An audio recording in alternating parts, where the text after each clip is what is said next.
Hello and welcome to ET Now Startup Central, the first and only daily show in India dedicated to startups and entrepreneurship. And we have a very special show lined up for you. But we do have a big surprise for you, don't we, Chandra? Hi there, I'm Chandra coming to you from India's startup capital, Bangalore. And you know, in the run-up to the show yesterday and today, we told you that Kunal Shah is going to join us for an Ask Me Anything session to answer all your questions with respect to the recent regulations on FDI and e-com. And believe me, it got tremendous response online. Kunal himself promoted this on his FB and Twitter page. But barely an hour before we rolled the show, he decided to back out. He said he wasn't comfortable with the topic and that he's been advised by his lobbying body, which is IAMAI, to not talk about the regulations. It really comes as a lot of disappointment, not just for us, but also I'm sure for viewers, for followers on Facebook and Twitter who are eagerly looking forward to Kunal Shah's views, both as the founder of Free Charge and as the chairman of IAMAI. Perhaps another time he will deliver on whatever he's promised, but we don't have him with us today. But to make up for that, we have two very special people on the show who are going to address every question that viewers have sent to us yesterday and today on FDI in e-commerce. We have Rakesh Biyani of Future Group, which some people say is the biggest beneficiary of these rules. We also have Hari Menon of BigBasket.com, which some people say could face issues going forward because of the new rules. Krishna, I'm going to hand it over to you to really start the AMA with Rakesh Biyani. All right, Rakesh, let's kick things off. We thought we would have Kunal Shah with us, but he is not there. But the latest set of regulation not only brings greater clarity to the FDI regulations, but would you say, as a traditional retailer, you stand vindicated with these latest set of clarifications? Well, I think definitely, if you really look at what was the regulation earlier, the regulation earlier said very simply only B2B e-commerce is permitted. And there were ambiguities around that, and what we were seeing is the fact that many people were actually doing B2C commerce in the disguise of B2B. And that process was about influencing prices, etc., using the FDI fund flow, maybe treating it as marketing expenses, launching private brands, which are typically an inventory base, and you are trading into it. So if people were participating in the retail trade when that was strictly prohibited. Now, clearly, the government had too many complaints and too many representations that were happening to it, and government found it that it is best that we must bring in a clarification around it. Government respected the fact that there is a significant amount of investment which has happened in these marketplaces. Many of these marketplaces have always claimed that they are just technology service providers and nothing else. And so government accepted everybody's views and has kind of defined two types of marketplaces now. Marketplaces without inventory and marketplaces with inventory. Also defined what will be the governance around that. Marketplaces with inventory have been strictly prohibited, and thus I would say the fact that in general, true spirit of the retail business, people who operate private brands, people who operate exclusive brands, etc., are companies which would typically have to have their own inventories, and thus they would have to stop operations in the current form that they are doing business in. And marketplaces without inventory are free to do business, but people who have created special companies which are not linked to them, they have all been restricted to the fact that you should not have your own trading company, one should not do more than 25% trade. So what has happened is very simply government is not willing to allow FDI in retail. That is what is happening. All right, Rakesh, government cannot say no to marketplace. That is what it is. All right, we have a question coming in from a viewer for you. This is a question which says, is this move Kirana friendly? Is it not true that the inventory-led model also is beneficial for small sellers to expand their geographical reach? It's the question coming in from BD Narayankar. If you can, answer that question. If you really look at the policy is allowing marketplaces to exist, policies allowing technology-enabled commerce to exist, and all kinds of vendors, small or large, are free to use these technology platforms to service the needs of customers across the country. So it has got to be beneficial. What was happening in the past, some of this was happening because there was certain kind of subsidization which was happening in terms of discounts and marketing expenses by these technology companies, and that has got restricted. So it is up to the manufacturer or the vendor or the retailer to now decide as to how capable and how well he can price his products and attract customers to shop on these marketplaces. Let's take it across to Mr. Hari Menon of bigbasket.com to get the online places perspective. Hari, your opening comments, lots of talk about how business models will be rendered illegal with this latest set of clarifications. Your take? Yeah, I think what the government has done is absolutely fantastic from, really clarifying, what FDI and e-commerce is all about now. I think there was a lot of ambiguity in the past, but now it's absolutely clear. And I just want to mention that, whatever, has been written by, Mr. Rakesh Biyani, whom we respect a lot as a business person, and commenting on business models is not correct. As far as Big Basket is concerned, we've been compliant, always been compliant. Even post this notification, we continue to be compliant. So there is no such issue and concern. Overall, on the policy, I think it's a very, very good move by the government, because it brings in a lot of clarity. More importantly, I think it will create a lot of level playing field in this whole space. Mr. Biyani, coming to you, a viewer has written about, how cost-efficient companies are not able to pass on the lower cost to consumers. So isn't it unfair both to consumers and businesses? And what is your own take, and, what is the justification behind this scathing attack on Big Basket? I mean, they've been around for a long time. Nobody's had a problem. So why are you suddenly calling them illegal, that they should be shut down, just because they're a competitor? So it's not about being competitors which is causing it. Can I just look at a scenario that, there are retailers, there are marketplaces which are offering private brands. Can you tell me the fact that, can a private brand exist on a marketplace kind of a scenario? If private brand by its definition means the fact that it is inventory based, right? So if inventory based businesses are not legal, it has to stop. If you look at that, you are not supposed to participate in the act of influencing pricing, etc. If you look at the websites today, there is not even a single seller which is disclosed. Everything is actually just one seller. There are not multiple sellers, don't even exist on that market, on that particular website. So is it really a marketplace, or is it really just another retail store which is inventory based? You will end up offering discounts across an entire basket. If the basket is typically consists of several sellers, how do you influence as one common discount?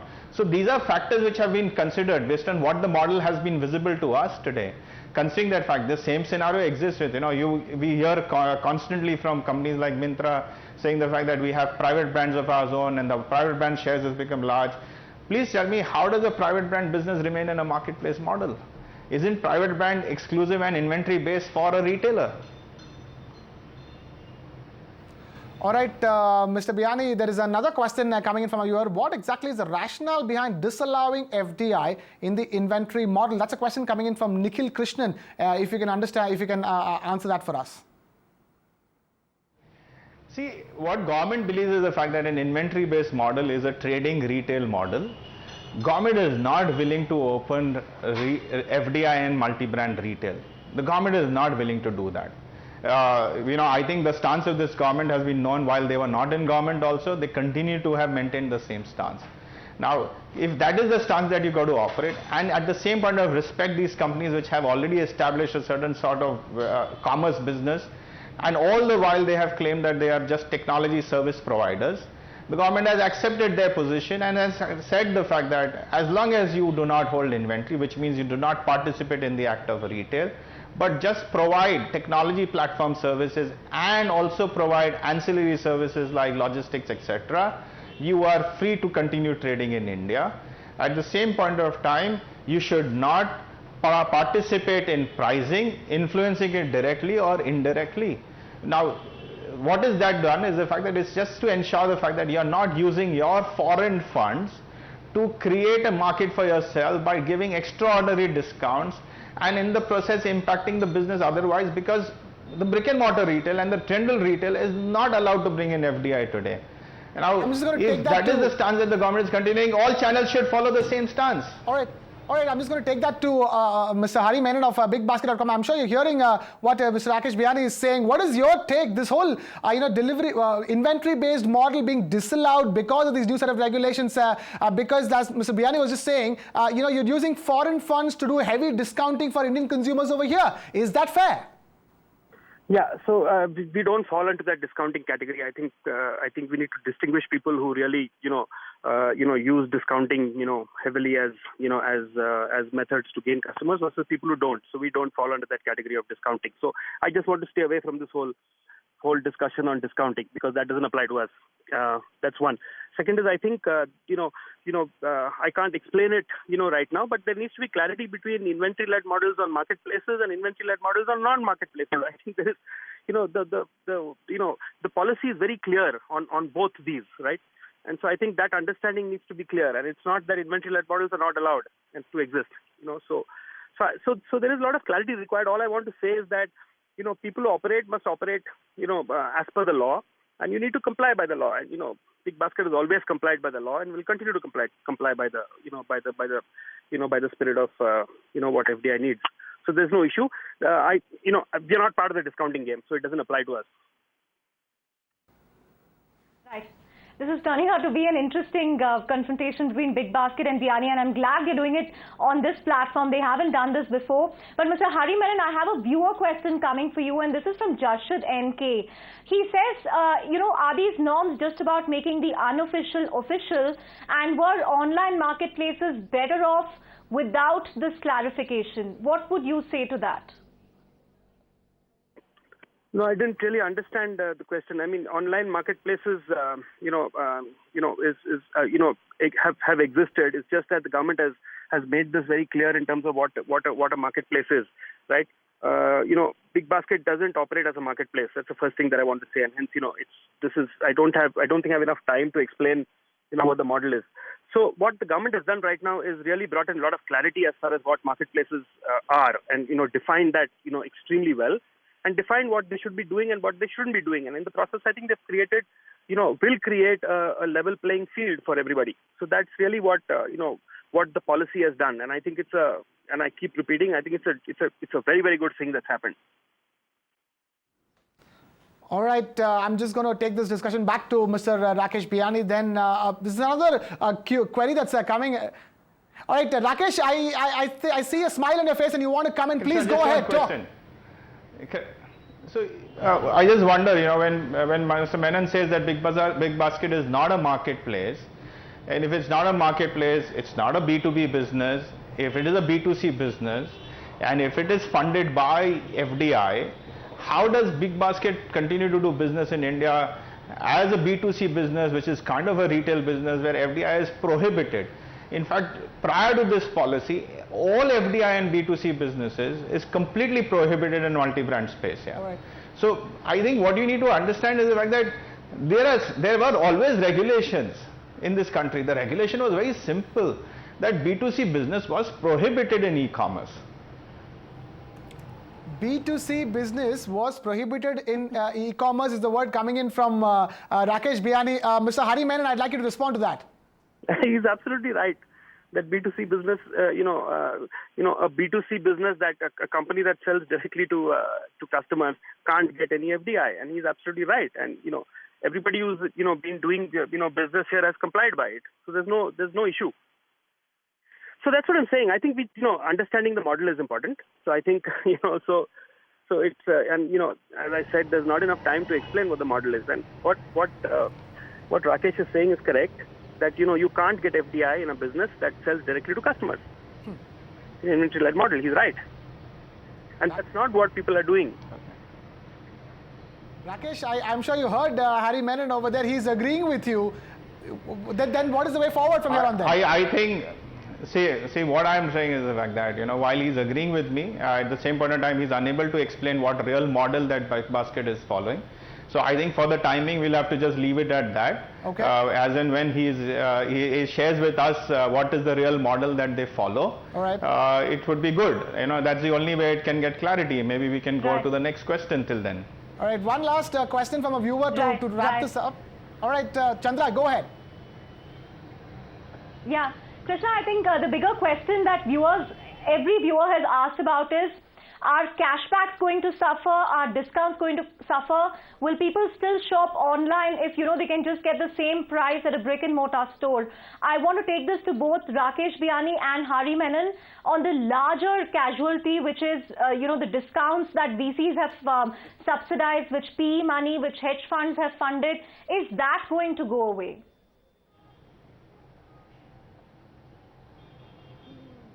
So, if I can take it Hari, up and I can say to you the fact first. that, okay. So go ahead, Rakesh. So I think what has been defined now is the fact that explicitly, and the word that the government has just defined it as that directly or indirectly, marketplaces will not influence the pricing. Okay. Now, and it's been specifically said directly and indirectly only because that, in the past also, they were never actually putting the word discount on their own. Everything was getting passed on as sort of marketing expenses at the end of the month to the seller. So indirectly, the cost of that discount, the cost was being borne by the marketplaces and in turn kind of influencing the pricing. Government has accepted that and said the fact that, well, the ambiguity has to stop and has clearly defined directly or indirectly you cannot influence the price anymore, which basically means the fact that the hedge fund money, the VC money that has come to run the technology platform cannot go in terms of investing in product pricing, which also means the fact that you cannot use that money for acquiring new set of customers. Further, because the pricing is not also getting influenced anymore by these companies, what the government has also gone ahead and said the fact that it has absolved marketplace from all kinds of responsibilities related to the transaction, and the government has said the transaction is now only restricted between the buyer and the seller. The marketplace has no role to play in this. That means it doesn't provide guarantees, warranties, etc. If there is any issue related to the transaction, it must be addressed directly to the seller, and for that purpose the seller's name and details have to be disclosed to the buyer at the time of purchase or at the time of any communication that is happening towards getting the customer to come and shop on the marketplace. All right. So I Mr. Hari think Menon, what is done is the fact that you are bringing tremendous amount of transparency in the entire transaction, and in the process you are addressing the fact that there are so much confusion around this entire new business of e-commerce that the government needs to bring in clarity for all stakeholders. All right. Mr. Hari Menon, if you can respond to that. I think the government by stating that pricing will get controlled, I think have done a great thing. I think there'll be absolute level playing field, and you will see going forward that discounting won't become the primary route to actually acquire customers, and it will create a lot of level playing field. I think that's one of the greatest things that's happened in this policy. Great. So Hari Menon, Mr. Rakesh Biyani, thank you so much for coming on 18 Hour Startup Central and really confronting each other, thrashing out the issue. I'm sure there's much more to clarify, but great having both of you on the show. Thank you so much, and I hope that our viewers' queries also got addressed in the process. But with that, we come to our final segment of the show, which is Number Crunch. And we have a very timely Number Crunch, considering the India-West Indies match is going to start in minutes from now. The number we are crunching for you today is 172. That's the lowest score at Wankhede Stadium in Mumbai. I don't know what's going to happen today, but it's certainly a match that everybody is watching out for, and I'm sure which many of you will be tuning in minutes from now. Krishna? 172 is a staggering number for the lowest T20 total, with Chris Gayle walking out to bat with that hammer of a bat that he has. I really have to see how this pans out once the match starts to see how far this is going to go. But with that, we wrap things up here on 18 Hour Startup Central. But don't go anywhere. Keep watching 18 Hour. Coming up next is Market Watch.